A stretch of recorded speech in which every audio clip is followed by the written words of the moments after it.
My wife shamed me to her friends, saying he's bad in bed, but it backfired when her best friend smiled and said, honestly, he's great. My wife, Emily, tried to destroy me in front of 10 people that night. What she didn't know was that I was about to absolutely obliterate her world in return. It was our anniversary dinner, a staged, perfect night meant to celebrate 4 years. But I wasn't there to celebrate, I was there to watch her carefully constructed life burn down. Emily had been hyping this dinner for weeks, going on and on about how epic it would be. All her marketing colleagues, she said, needed to see our beautiful apartment and witness our perfect 4 years of marriage. Honestly, I should have seen the red flags when she insisted I take a personal day just to help set up. She'd never cared about that before. I just thought, maybe she's trying. By 7 p.m., our apartment looked like it belonged in a glossy magazine. Catered Italian from that fancy downtown place, perfect mood lighting, the whole Instagram-ready production. For a fleeting 10 minutes, I almost believed we might actually have a normal night. Around 7:30, the guests started arriving, 5 couples from her office. The usual crowd, you know? The ones who humble brag about their second homes and marathon times. Emily was on from the moment the first person walked in. That loud, theatrical laugh, touching everyone's shoulder, throwing her head back like every joke was the funniest thing she'd ever heard. And me? I played my part, the invisible husband, keeping wine glasses full and appetizers stocked. About 90 minutes later, everyone was settled in the living room, wine flowing freely. Someone made a joke about marriage killing your social life, and I felt that familiar shift. That look in Emily's eyes, glassy, overexcited. It usually appears around her third glass of wine, right before she demands attention. I knew exactly what was coming. One of the wives asked us something generic about keeping the spark alive after 4 years. Emily let out this sharp, sarcastic laugh. Oh, we definitely don't have that problem, she drawled, her voice dripping with venom. The room went awkwardly silent, then people forced out uncomfortable laughs. She didn't stop. She started in on my punctuality, how I approached intimacy like assembling IKEA furniture, instructions and all. She even joked about setting a kitchen timer just to see if I'd notice. Everyone was squirming, unsure whether to laugh or pretend they hadn't heard. The husbands suddenly found their drinks fascinating. The wives exchanged uneasy glances. I just sat there on the arm of the couch, nursing my beer, watching her systematically tear me apart in front of strangers. She escalated, claiming I was so methodical, so obsessed with technique, I missed the entire point. That being intimate with me was like watching a YouTube tutorial. People started checking their phones, searching for an escape. One guy tried to redirect, asking about our vacation plans. Emily just steamrolled him. Oh, he's fantastic at planning, she smirked. Plans every single detail. That's actually the problem. Zero spontaneity, zero passion, just task after task after task. By then, I wasn't even hurt. I was just fascinated, watching this train wreck unfold in slow motion. The absolute climax came when she turned, looked directly at me with a cruel little smile, and said, "The really sad part is he legitimately thinks he's good at it. He genuinely believes he's doing everything right. But honestly, it's just pathetic." The entire apartment went dead silent. I didn't react. Didn't defend myself. Didn't say a single word. I just took a slow sip of my beer and waited. Because I knew exactly what was coming next. That's when Chloe, Emily's supposed best friend, who'd been watching me all night with this strange, unreadable expression, suddenly spoke up. Her voice sliced through the silence. Now I understood why. She looked at Emily, then me, then back at Emily, and said, very clearly, very deliberately, "That's interesting, Emily, because he's actually incredible. Honestly, one of the most attentive partners I've ever experienced. You could have heard a pin drop on carpet." Emily's face cycled through 5 stages of grief in 3 seconds, from smug, to confused, to comprehending, to utterly white with shock. Her mouth literally hung open. Every single person in that living room was frozen, trying to process what just happened. I watched Emily's brain malfunction in real time. Watched her trying to figure out if this was some twisted joke. And then, that exact microsecond, she realized it absolutely was not. I just sat there, calm as Sunday morning, because this was the moment I'd been waiting 6 months for. The room erupted. People jumped to their feet. Someone's wife frantically grabbed her purse. A couple of the guys suddenly went deaf. Emily just kept repeating, "What? What? What?" over and over, like a scratch CD, while Chloe sat there with a small, satisfied smile. I finally stood up, set my beer down on the coffee table with complete composure. I looked around at all those shocked faces and said, very calmly, before anyone leaves and jumps to conclusions, "I think you all deserve to understand exactly how we arrived at this moment. Because this story actually started 6 months ago, and it's considerably more complicated than what you just heard." The truth? I'd known about Emily's affair for 6 months before that dinner party. Every single day, I played the role of the clueless husband, meticulously building a case that would completely dismantle her life. It started one unremarkable afternoon. A text notification popped up on her phone, from someone named Mark. Now, I'm not the type to snoop, but this message appeared on her lock screen, her phone sitting right between us on the couch. It read, "Still thinking about this morning. Can't wait to have you again," followed by 3 fire emojis. My stomach just dropped. Emily was in the bathroom. I had maybe 20 seconds. I grabbed her phone, punched in the passcode I'd watched her enter it 1,000 times, and opened that message thread. What I discovered in those 20 seconds, before I heard the toilet flush, made me want to vomit. 6 solid months of messages. Hundreds. Explicit photographs, hotel names, room numbers, specific times and dates, all laid out like evidence for a trial. They were meeting at least twice a week. Sometimes during lunch, sometimes after work when she claimed she was at spin class or drinks with the girls. And the messages weren't just about the physical stuff. They were so much worse. She called me boring. Said I was like a robot in bed. Joked about how I never realized she was faking it, which, apparently, was every single time. She made fun of my organized pantry, my folded towels. Said I was useful for stability, but completely unexciting.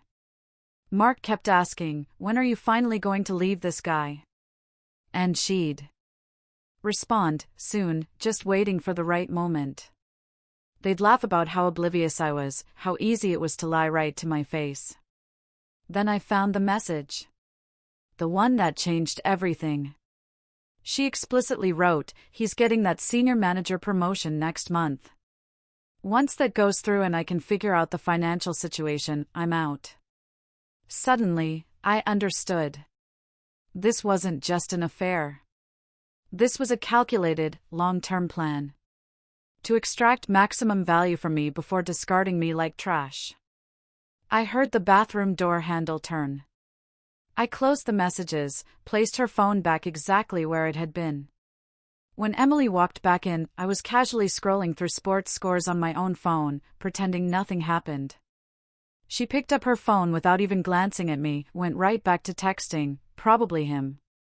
And I just sat there, feeling like someone had scooped out my insides. That night, I didn't sleep a minute.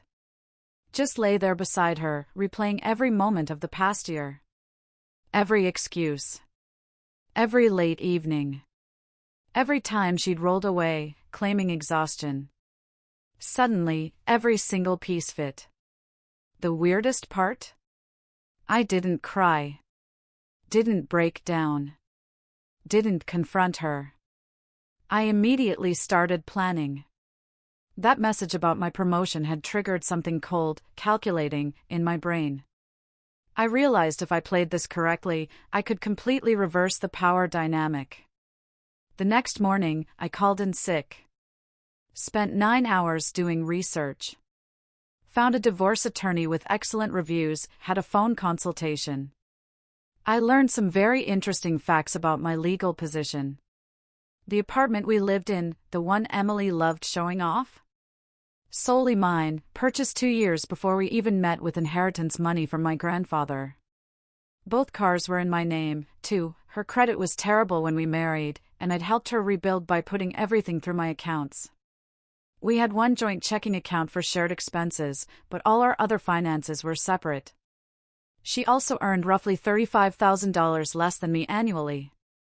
My lawyer basically told me I was in the strongest possible position for divorce. She'd have zero claim to the apartment, I'd likely keep everything, and documented evidence of her infidelity would only strengthen my case. I started building my file immediately, screenshots of every message whenever I could access her phone, backing everything up to a secure cloud account she didn't know existed, maintaining a detailed log of every suspicious absence. I opened a new checking account at a different bank, gradually redirecting my direct deposits there, leaving just enough in our joint account to cover bills so she wouldn't notice. I pulled every important document from our filing cabinet: birth certificate, passport, insurance paperwork, investment statements, and secured it all in a safe deposit box across town. I even told my boss I needed to postpone the promotion everyone was planning for me due to personal circumstances. He was confused, but he accepted it. And that single decision completely derailed Emily's entire timeline. Then, about 3 weeks before the anniversary dinner, I got an unexpected message from Chloe, Emily's supposed best friend. She asked if we could meet privately for coffee. My first instinct was to ignore it, assume it was a trap. But something about the message felt genuinely urgent. So, I agreed to meet her at a coffee shop on the opposite side of town, far from anyone in Emily's office. Chloe showed up, looking genuinely nervous. Ordered a latte she never touched, then just unloaded everything. She'd known about the affair for at least 2 months, she said. Everyone at their office knew. People were actively laughing behind Emily's back because Mark was married, and his wife worked 3 floors up in the same building. Emily had already consulted her own divorce lawyer, planning to file immediately after my promotion came through. She was even coaching Mark on his strategy to leave his wife at the same time. But here's where it got really interesting. Chloe wasn't telling me this out of friendship or loyalty. She was telling me because she was absolutely furious that Emily had been using her as an alibi for months, lying straight to her face. And, apparently, Chloe had developed serious feelings for Mark herself. She was enraged that he'd chosen Emily instead. Then Chloe dropped the real bomb. Months ago, when Emily was out of town, she and Mark had gotten together at a company happy hour and ended up back at Chloe's place. So, she had first-hand knowledge that could seriously damage Emily's ego and reputation. Chloe looked me straight in the eyes and said, "I want to help you completely destroy her, and I know exactly how to make it happen." That's when we constructed our plan for the anniversary dinner. Her strategy was brilliantly brutal. At the right moment during the party, when Emily was drunk and started tearing me down, just like Chloe knew she would, Chloe would make an ambiguous claim about us. Something that sounded like a confession of an affair. Whether anything had actually happened between us didn't matter. The accusation alone, combined with her phrasing, would detonate everything. Emily's guilty reaction would expose her own affair with Mark, even if my supposed involvement with Chloe was completely fabricated. It was psychological warfare at its finest. I went home that afternoon. Had my lawyer finalize all the divorce paperwork, got everything ready to file. And then? I simply waited. I watched Emily excitedly plan that party. Watched her texting Mark about how hilarious it would be to roast me in front of her colleagues. Watched her pick out the perfect outfit to wear while she humiliated her husband. And I didn't feel sadness anymore. I felt nothing but ice-cold determination and the quiet confidence that comes from holding all the cards, while your opponent thinks they're winning. So, here we are, back in that living room. 10 shocked people staring at me like I'd just announced I was an alien. Emily's face completely drained of blood. Chloe sitting there with that victorious little smirk. I let the silence hang heavy, letting everyone fully process what I'd just said about this story starting 6 months ago. Then, calmly, I pulled out my phone and opened the cloud storage folder I'd been meticulously building. Emily immediately understood. She literally jumped up from the couch and screamed, "Don't you dare!" But it was far too late. I was completely done protecting her carefully constructed image. I started reading the text messages out loud. Not all of them, we'd be there until sunrise, but the absolute greatest hits. The ones where she called me pathetic and boring. Where she laughed about faking every single intimate moment we'd shared in 4 years. Where she and Mark planned their beautiful future after dumping their spouses. Where she specifically stated she was waiting for my promotion to go through before filing, just to maximize the divorce settlement. And I watched every single person in that room physically recoil. One of the wives audibly gasped, grabbing her husband's arm. Another couple just stood up and walked straight toward the exit without a word. The men all had this look of absolute horror. They were suddenly realizing they'd spent the last 90 minutes laughing at jokes about a man whose wife was actively plotting his destruction. Emily desperately tried to interrupt, "That's not what it looks like. You're taking everything out of context." But I just kept reading. Kept systematically showing everyone exactly who she really was.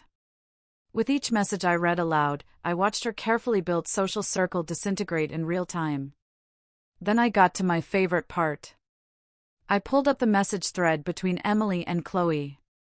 The ones where Emily complained about constantly using Chloe as her alibi. Where she called Chloe kind of desperate and pathetic, saying she only maintained the friendship because Chloe was incredibly useful for cover stories. The expression on Chloe's face when she realized I was exposing her role too? Absolutely magnificent. Chloe immediately tried to backtrack. "Wait, hold on. I was trying to help you."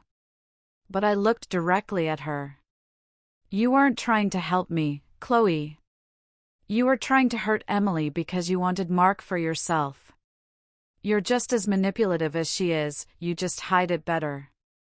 That's when the last remaining guests literally fled for the door. Within about 90 seconds, that living room went from 10 people to just 3, me, Emily, and Chloe. The silence was deafening, broken only by Emily's hyperventilating and Chloe's angry breathing. Emily completely collapsed onto the couch, starting to cry.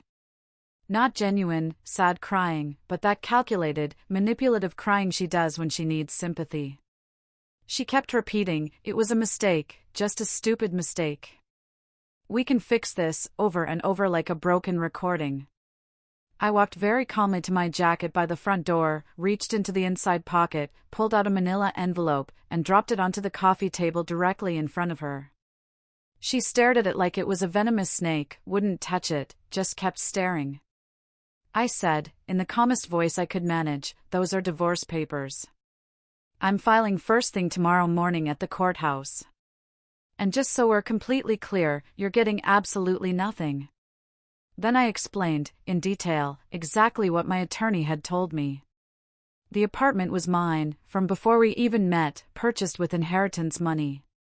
Both cars were titled solely in my name. Our finances were mostly separate, except for one household account. I had 6 full months of meticulously documented infidelity, timestamps, hotel locations, everything. I'd already quietly moved the majority of my money into accounts she couldn't access. I told her she had until the end of the week to find somewhere else to live, because this was my property, and I wanted her completely out. The look of utter devastation on her face, when she finally understood she'd been outplayed at her own game? Almost worth 6 months of torture. She immediately tried the apologetic routine, actually getting down on her knees, grabbing both my hands. "I love you. I made a terrible mistake. Please don't do this to us." It was so transparently hollow, so performative, it was almost funny. I pulled my hands away and told her the complete truth, without anger or emotion, just facts. "You don't love me, Emily. You never actually loved me as a person. You loved what I provided. The financial stability, this apartment, the comfortable life. But you never loved who I actually am. And honestly, I'm not even angry anymore. I'm just genuinely relieved this is finally over. Something in her just snapped. She went from begging to absolute rage in half a second. She started screaming about how I'd regret this, how she'd make my life hell, how I was going to die alone and miserable. Chloe just stood there, incredibly awkwardly, trying to figure out if she should leave or stay. I told Chloe she needed to leave immediately. She tried one final manipulation tactic, walking up close to me. You know, we could actually be really good together. I wasn't lying about what I said earlier.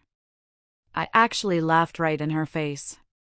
I told her I would genuinely rather be alone for the rest of my life than get involved with someone equally as manipulative as my soon-to-be ex-wife, just with a different strategy.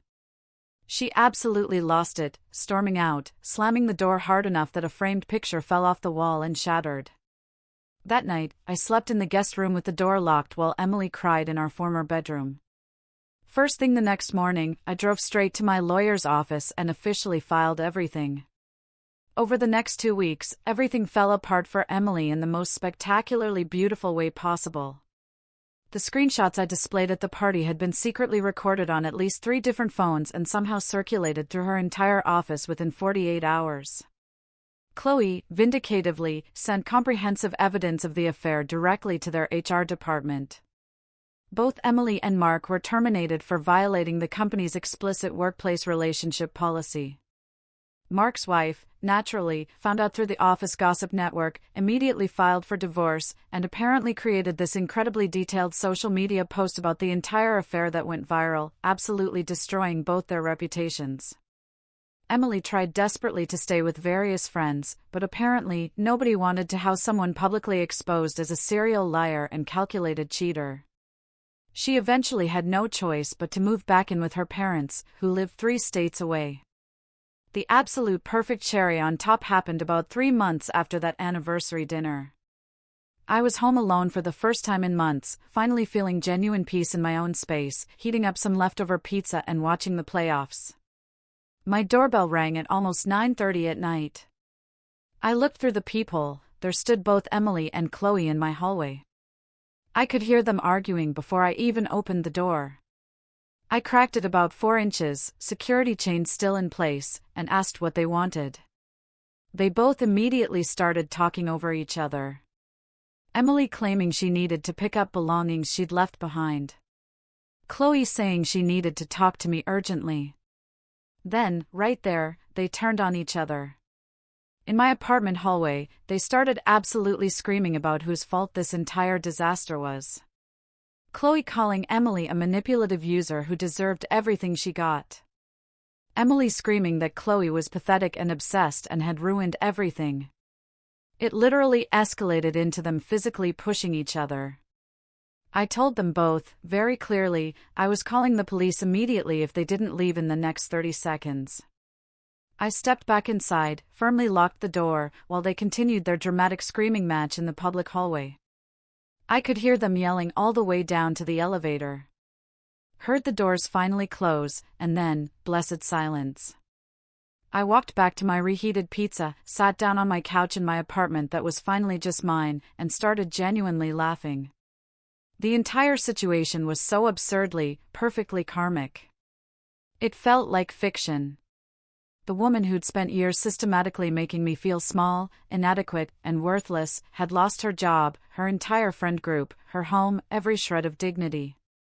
All because she couldn't resist the urge to publicly humiliate me one final time, in front of an audience. The divorce went through without any contest whatsoever. She had absolutely no legal or moral leg to stand on. Her lawyer apparently advised her to just sign everything and move on. These days, I'm genuinely doing better than I have in years. I started seeing a therapist to work through all the manipulation I'd endured. I accepted that promotion I'd strategically postponed. And I'm actually seeing someone new I met at an industry conference who treats me like an actual human being with value, instead of a utility to exploit. Sometimes, late at night, I think about that anniversary dinner. How differently everything could have gone if I'd just confronted Emily privately. But honestly, I don't regret the public exposure, not even slightly. She made the calculated choice to humiliate me in front of an audience for her own entertainment. Karma simply returned that favor with compound interest. What do you think? Did Emily get what she truly deserved?